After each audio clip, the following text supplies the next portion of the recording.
Les gens sont heureux quand on s'intéresse à eux. Laissez-moi vous raconter une histoire. C'était au printemps de mes 18 ans. Je terminais le lycée, la tête pleine de rêves, pressé de finir les examens.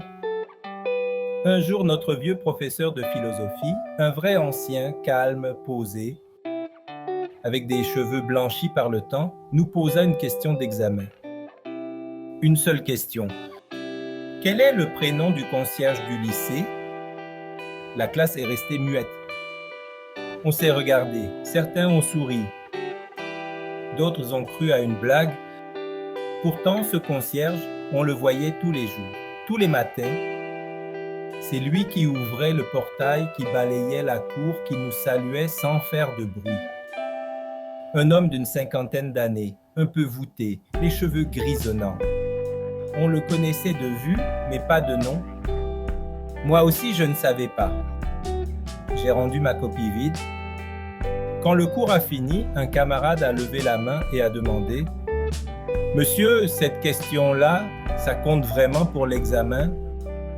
Le professeur nous a regardés un par un, puis il a dit « Oui, ça compte, et même beaucoup. » Il a marqué une pause, comme pour bien choisir ses mots, puis il a continué. Dans la vie, vous allez rencontrer beaucoup de personnes. Certaines seront grandes, d'autres simples. Certaines parleront fort, d'autres resteront dans l'ombre.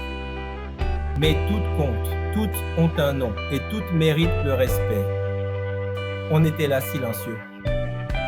Il a alors ajouté « Quand vous saluez quelqu'un, quand vous prenez le temps de connaître son prénom, vous lui montrez qu'il existe.